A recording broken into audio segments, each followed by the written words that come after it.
e poder orar com o pessoal do serviço.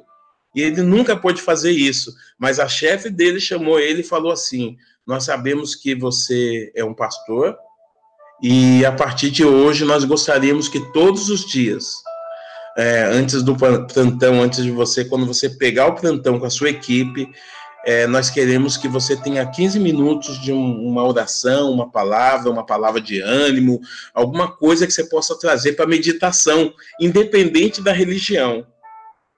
Todos estão participando. Aí ele falou que teve um dia que ele se atrasou para o serviço e na troca de plantão estava muito difícil lá e não pôde fazer a reunião. E por conta do horário, na hora que eles chegaram, enfim, as pessoas ficaram esperando e alguns vieram cobrar ele depois, falando assim: olha, hoje o dia não foi a mesma coisa, nós ficamos sem a proteção da oração. E essas pessoas não são evangélicas. Eu estou dizendo isso como testemunho do que ele falou, que nos tempos de crise, Deus está colocando os homens e mulheres de Deus que têm algum conteúdo em destaque. E por que isso tem a ver com dieta? Imagina se ele não tivesse preparado para fazer essa oração todos os dias. É igual você ter que pregar todos os dias. Imagina se ele não tivesse uma dieta de se alimentar espiritualmente para ter uma palavra diferente para compartilhar. Ele poderia começar a trazer alguns textos, nada contra, mas poderia trazer alguns textos espíritas. Eu estou com um primo nosso agora que foi contaminado com a Covid-19 e ele está internado, e montaram um grupo de oração da família, né? E na nossa família só são evangélicos, na minha casa, eu, minha irmã, meus irmãos, meu pai não participa no WhatsApp. Aí eles ficaram assim pedindo para a gente fazer uma oração. Aí fizemos. Todo mundo que é católico, tem espírita, tem um pessoal lá que da macumba também, né? E eles começaram a pedir que a gente orasse mais, que mandasse oração de áudio, que se reunisse. Eu entendi, e aí criou-se um relógio de oração, para você ter ideia. Imagina, eu entendi que meu pai, o sonho do meu pai, era que a família conhecesse Jesus e que a gente pudesse ter a liberdade. Eu tenho uma prima que, quando ela se tornou testemunha de Jeová, ela disse para o meu pai assim: agora eu sou evangélica. Aí, quando ela falou para o meu pai que era testemunha de Jeová, meu pai falou assim: não, testemunha de Jeová é uma seita, você está sendo enganada. Enfim, ela até já parou de frequentar. E o que eu uso isso como testemunho, né? Porque o sonho do meu pai era que a gente conseguisse orar com toda a família. E essa situação de pandemia, essa situação de isolamento e até mesmo a questão da saúde do meu primo, nos deu essa oportunidade. Ou seja, nós estamos muitas vezes despreparados ou até mesmo desatentos que Deus, no meio dessa situação, pode estar nos dando oportunidades. E isso tem a ver com esse texto que eu li, esse textão, o capítulo 1 de Daniel. Porque quando levaram o povo cativo para a Babilônia e mandou selecionar alguns jovens, o rei colocou alguns critérios, falou assim: eu quero que vocês façam uma seleção. No meio desse povo que veio aí, cativo de Israel, dos filhos de Israel, eu quero que vocês separem para mim alguns jovens, que fala no versículo de número 3, dos filhos de Israel, tanto da linhagem real como dos nobres, jovens sem nenhum defeito, de boa aparência, instruídos em toda a sabedoria, doutos em ciência, versados no conhecimento e que fossem competentes para assistirem no palácio do rei e lhes ensinasse a cultura e a língua dos caldeus. Todos esses requisitos, eu contei aqui, dava mais ou menos uns 9 requisitos diferentes. Daniel foi selecionado. E o texto fala que foi Daniel e mais 3 amigos. Significa que no meio de todos esses jovens, que devia ter um monte do povo todo foi cativo, somente 4 foram selecionados. O que isso me chama a atenção? Imagina que no povo de Israel, vamos dizer assim, uma vez eu viajei com o Josiel para um lugar e você sabe que na equipe tem essa questão de faltou um palhaço, ou faltou alguém para entrar com malabares, ou faltou... Tinha que ter alguém preparado para entrar. Eu não sei jogar malabares até hoje. Esses 12 anos com a equipe, eu não sei jogar bolinha, não sei, o máximo que eu aprendi ali foi jogar assim, tacar nos outros, mas falar assim, de aprender a fazer uma apresentação e participar, eu não sei. E precisava de alguém que pudesse fazer isso. E muitas vezes nós temos essa dificuldade, porque nós não nos preparamos para substituir, nós não nos preparamos para entrar, para fazer alguma coisa a mais. E eu fico pensando que na hora que eles começaram a fazer o processo seletivo, foi selecionando,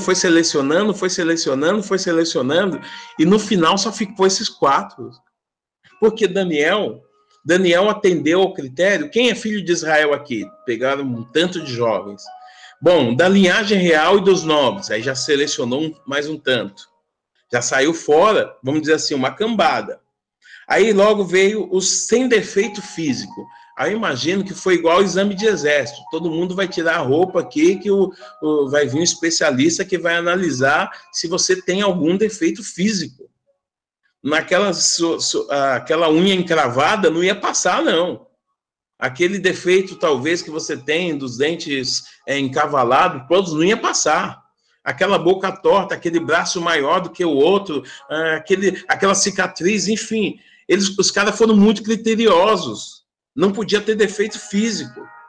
Agora vamos ver quem são os bonitos, os de boa aparência. Depois vamos ver, agora vamos para a parte de cabeça, inteligência. Quem aqui é instruído em toda a sabedoria? Quem é inteligente? Eu acredito que eles fizeram alguns testes de inteligência, né? Quem aqui é douto em ciência? Conhecimentos, já fizeram aquela provinha. Eu acredito para poder ver se eles tinham conhecimento de ciência, até porque eles eram israelitas, eles estavam aqui fazendo testes para poder comprovar que eles poderiam atender esse critério. Depois, vamos ver aqui quem tem conhecimento aqui e é versado para responder perguntas difíceis. Tostines é fresquinho porque vende mais ou vende mais porque é fresquinho? Quem nasceu primeiro, o ovo ou a galinha? Por que o cachorro entrou na igreja? Não foram perguntas bobas, não. Tinha coisas difíceis.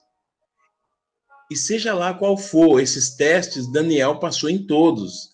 Ananias, Azarias e Misael foram escolhidos. E o texto diz que o último item, né, que ele tinha colocado era fazer uma dieta. Eu penso que se eu estivesse entre esses jovens selecionados, né, essa parte ia pegar para mim. Porque, você tem facilidade para aprender o idioma dos caldeus, uma língua que é falada lá entre os babilônios. Eu falei, nossa, aprender outra língua, isso aí é tiro de letra. Tem pessoas que têm facilidades com idiomas. Aprender uma nova cultura, um jeito de se portar, de se vestir, de cortar o cabelo, de andar, de perfumes, de hábitos e costumes. Isso Daniel tirou de letra. Que fossem competentes para assistir no palácio, o texto fala sobre isso, significa que tivesse uma simpatia, uma boa educação para tratar com o público, porque tem pessoas que não passam nesse critério. E aqui, quando ele falou da dieta, qual foi a dieta? O rei falou assim, olha, todos esses jovens que foram selecionados, eu quero que durante 3 anos façam uma dieta de 3 anos. Imagina o que é uma dieta de 3 anos. Eu fico pensando, meus queridos, que a maior dificuldade que as pessoas podem ter, às vezes a nossa dificuldade de fazer dieta, pode nos derrubar. Pois Daniel, ele no meio dessa situação, ele decidiu fazer uma dieta. Ele foi específico, ele quis fazer essa dieta. O que eu queria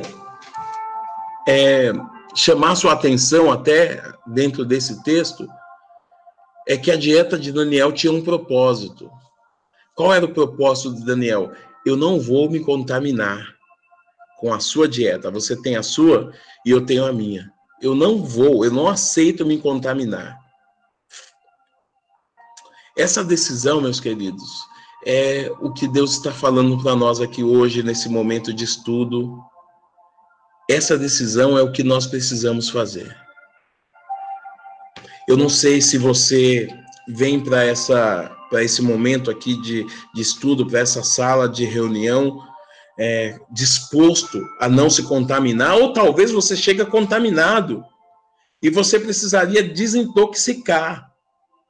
Fala, pastor, eu preciso me desintoxicar porque eu estou cheio de muitas coisas. Eu passei um dia terrível, a minha semana tem sido difícil, o meu trabalho tem sido difícil, ou a dificuldade financeira, passando apertado, necessidade. Nós conhecemos recentemente aqui em São Paulo, nesses dias, no meio dessa situação, toda uma família de pastores, e eles estavam afastados da igreja. Eles abordaram uma irmã da nossa igreja e falou assim: nós precisamos falar com o seu pastor. E ela passou o contato assim, meio ressabiada, e eles nos procurou. Eles tinham tantas necessidades, mas tantas necessidades, e eu falei para ele assim, eu não vou. Ele falou que queria conversar comigo, né? E ele veio conversar.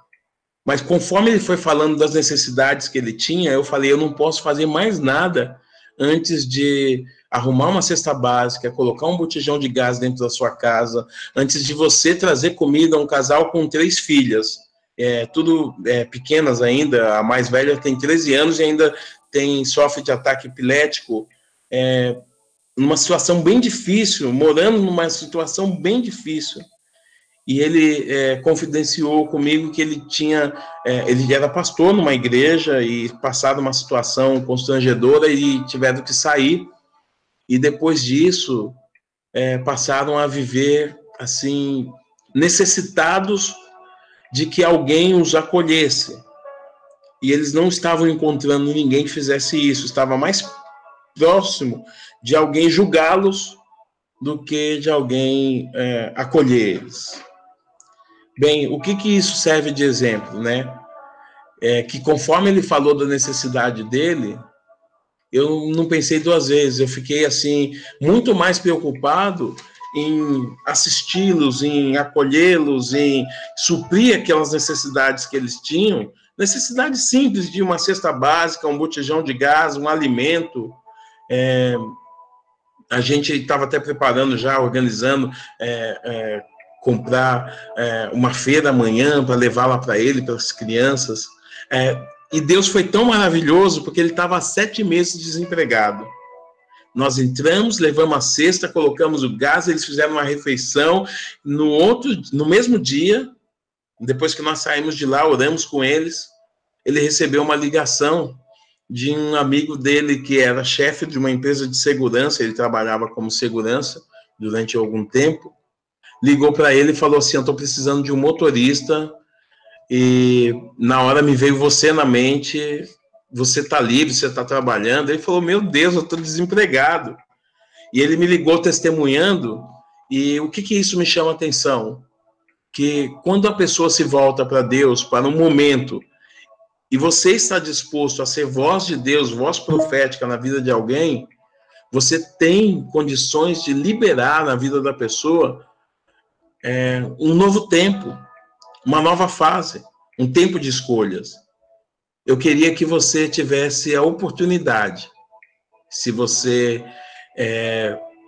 chega para esse momento, para essa sala de reunião, para essa meditação, eu quero até já orar e encerrar a minha parte, mas dizer algo para você a respeito disso.